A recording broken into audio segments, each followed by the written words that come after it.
जय हिंद एवरीवन। तो आज हम देखेंगे अपने इस सीरीज में हमारा टॉपिक है रिएक्टर। तो क्या डिफरेंट डिफरेंट लॉजिकल जो एस्पेक्ट होते हैं रिएक्टर के, वो क्या होते हैं वो हम देखेंगे आज। तो रिएक्टर हम स्टार्ट करते हैं। पहले रिएक्टर यूज क्यों करते हैं।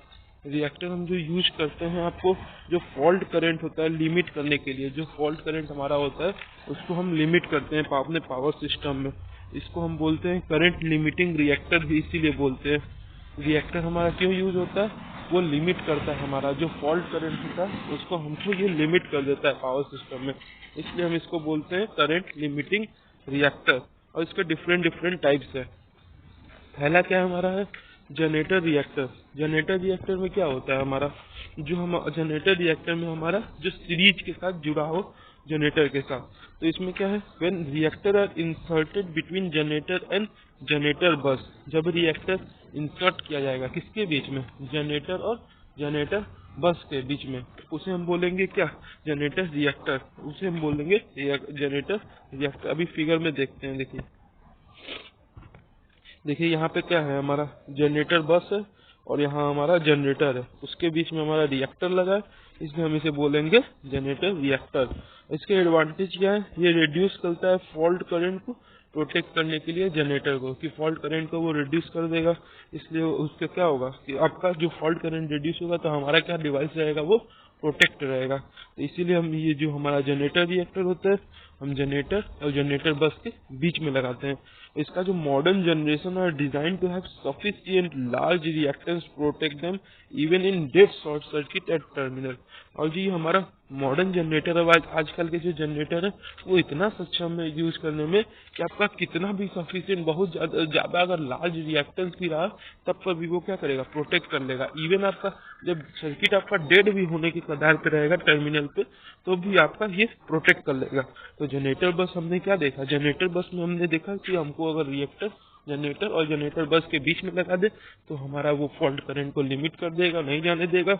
और ये हमारा आज के समय इतना हाई टेक्नोलॉजी हो गया है कि हमारा ये जनरेटर जो जनरेटर रिएक्टर है वो सफिशिएंट कई सारे लार्ज रिएक्टर्स वैल्यू को वो झेल सकता है। इवन डेट वाला जब शॉर्ट सर्किट हो जाएगा तब पर भी वो उसे झेल लेगा।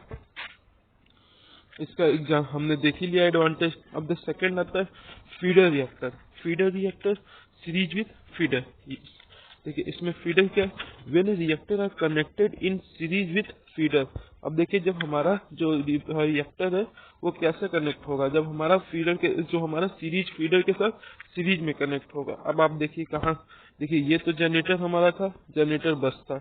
अब जनरेटर और जनरेटर बस तो वो तो हमारा पहले ही हो गया, लेकिन अब हमारा जो फीडर होता है वो कैसा कनेक्ट होगा, जब रिएक्टर हमारा ये रिएक्टर है वो हमारा सीरीज में कनेक्ट है। जैसे ऊपर वाले में क्या था हमारा, ये पैरेलल का जो हमारा इन दोनों के बीच में था जनरेटर और जनरेटर बस में, लेकिन इसमें क्या होगा, फीडर में क्या होगा, फीडर फीडर और आपके जनरेटर बस के बीच में वो कनेक्ट होगा, वो भी सीरीज। यहाँ पे देख सकते हैं कि रिएक्टर आपका कैसा कनेक्ट है, फीडर और जनरेटर के बीच में। अब इसके एडवांटेज क्या है, in in event fault of any one react feeder. अगर मान लीजिए कभी क्या हुआ, एक फीडर फॉल्ट हो गया, मतलब काम नहीं कर रहा है, तो main voltage drop in reactors बनली, तो मतलब उसी केवल जो एक खराब हुआ तो केवल उसी से, मतलब वो आपका खराब हुआ तो वो एक ही वाला रिएक्टर ही नहीं चलेगा और बाकी सब वो नॉट अफेक्टेड होंगे। The bus bar voltage is not affected, hence other machine continue supplying load. इसलिए और जो हमारी दूसरी सारी मशीन होगी वो कंटिन्यू सप्लाई करेंगी। मतलब कि क्या हुआ, जो हमारा फीडर रिएक्टर होगा वो हमारा फीडर रिएक्टर के साथ और जनरेटर बस के साथ बीच में हमारा कनेक्ट होगा। अगर इसमें एडवांटेज ये है कि अगर मान लीजिए एक फीडर खराब होता है तो बाकी वाले जो वोल्टेज वाले हैं, वोल्टेज बस है, वो हमारा इसका इफेक्ट नहीं डालेगा। अब देखते हैं इसमें हम बस बार रिएक्टर किसे कहते हैं। बस बार जो रिएक्टर होता है वो क्या होता है, बस बार रिएक्टर जो हमारा, देखिए बस बार रिएक्टर में हमारे आते हैं दो प्रकार, इसमें हमारे आते हैं दो प्रकार। पहला हमारा क्या है, बस बार रिएक्टर। बस बार रिएक्टर या रिंग सिस्टम। इसमें क्या होता है, अगर बस बार रिएक्टर को हम यूज करें तो सेपरेट द बस सेक्शन, बस सेक्शन के लिए सेपरेट करने के लिए इस सिस्टम में क्या होता है, हमारा जो सेक्शन ऑफ जनरेटर होता है और फीडर होता है वो क्या होता है, connected each other with common बस बार। एक ही बस बार से हमारा ये कॉमन से बेस से कनेक्टेड रहते बस से। और ये इसमें जो सिस्टम में नॉर्मली हम एक फीडर फेड करते हैं एक जनरेटर के साथ। भी हम फिगर देखेंगे इसका। यस देखिए इसमें क्या है हमारा, देखिए कॉमन जनरेटर बस बार है यहाँ पे, और फीडर यहाँ पे आपका नीचे है देखिए थे, और जनरेटर ऊपर है। तो कॉमन बस बार में हमने रिएक्टर यूज कर दिया है। देखिए आप देख भी सकते हैं कॉमन बस बार में हमने रिएक्टर यूज कर दिया है। और इसका एडवांटेज देख लेते हैं। देखिए एडवांटेज क्या है, heavy current end voltage disturbance caused by short circuit on a बस section, reduce and confine primary to section due to the feeder। इसमें जो हमारा हैवी करंट और वोल्टेज डिस्टर्बेंस है वो शॉर्ट सर्किट के द्वारा हो रहा था बस सेक्शन से, लेकिन वो अब हमारा क्या रिड्यूस हो गया, क्योंकि हमने क्या किया कॉमन बस बार यूज कर लिया। इसलिए जो हमारा वो सेक्शन था कि हमारा क्या होता था, शॉर्ट सर्किट हो जाता था, हैवी करंट लॉसेस हो जाता था, डिस्टर्बेंस हो जाता था, वो अब हमारा नहीं हो रहा है। तो बस बार रिएक्टर या रिंग सिस्टम में हमारा यही कॉन्सेप्ट है, यहाँ पे रिएक्टर हम यूज कर देंगे। फिर उसके बाद आता है एक और लास्ट की बस बार जो रिएक्टर होता है उसमें एक और हमारा क्या होता है टाई बार। तो टाई बार क्या होता है, टाई बार जो होता है ये आइडियली कहाँ हमारा होता है, जो जनरेटर सिस्टम है वहाँ पे हम न्यू ऐड कर देते। देखिए ये हमारा जनरेटर था, ये हमारा बस बार था, और फीडर हमारा नीचे था। अब देखिए यहाँ पे जनरेटर और रिएक्टर के बीच में हम क्या किए, और यहाँ फीडर भी हम ऊपर से ले आए हैं। देखिए आप ध्यान से देखिए कि जनरेटर के साथ हम सीरीज में एक फीडर कनेक्ट किए, फीडर फिर उसके साथ साथ हम कनेक्ट, मतलब कि पूरा एक सिस्टम पूरा, जैसे जनरेटर 1 में हमारा तीनों एक सिस्टम पूरा कनेक्टेड है, कि रिएक्टर भी देख सकते हैं आप कनेक्टेड है, जनरेटर भी है और हमारा फीडर भी है। एक जनरेटर 1 के साथ, जनरेटर 2 के साथ अलग, जनरेटर 3 के साथ अलग। इसमें जो ऑपरेशन होता है वो सिमिलर रिंग सिस्टम के जैसा ही होता है। इसमें क्या, इसका एडवांटेज क्या है, इसमें नंबर ऑफ सेक्शन इंक्रीज हो गए, यस देख रहे हैं अलग अलग 1 2 3 हो गए। और फॉल्ट करंट उसमें ज्यादा वैल्यू हमेशा कभी नहीं जाता है।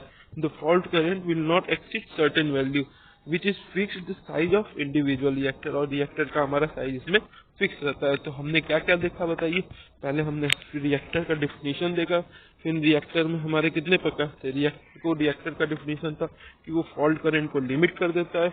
और जब हम इसमें देखे जनरेटर रिएक्टर में क्या था, जब हमारे जनरेटर बस और जनरेटर के बीच में रिएक्टर यूज कर रहे थे, तो ये हमारा आधा सा जनरेटर रिएक्टर। और ये हमारा इसका एडवांटेज क्या है, ये फॉल्ट करंट को क्या करता है, प्रोटेक्ट करता है हमारे जनरेटर को। उसके बाद हमने देखा था फीडर रिएक्टर में क्या था, फीडर के साथ हम रिएक्टर यूज किए थे। इसका जो हम एडवांटेज क्या था कि अगर एक फीडर हमारा फॉल्ट होता है तो बाकी सब जो हमारे हैं बस बार वोल्टेज वो छोड़ के और सब में अफेक्टेड नहीं होगा। यहाँ पे देख सकते हैं कैसे हम फीडर के साथ अपना यूज किए थे।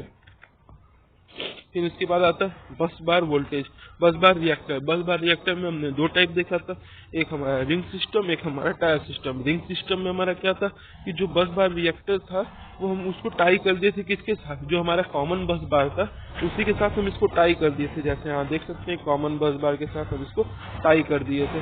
और इसमें क्या हमारा फायदा क्या हो रहा था, इसमें जो हमारा हैवी करंट और जो वोल्टेज डिस्टर्बेंस था वो हमारा शॉर्ट सर्किट जो बस सेक्शन वाला था वो रिड्यूस हो गया था।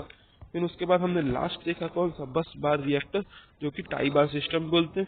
इसमें हमारा पूरा एक एक सिस्टम अलग अलग ही आइडली कनेक्ट कर दिया था। जैसे जनरेटर 1 के साथ हमने एक अलग फीडर उसी में कनेक्ट किया था और उसी में हम रिएक्टर यूज किए थे।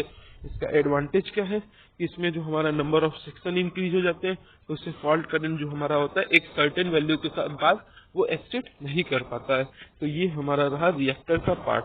थैंक यू, जय हिंद।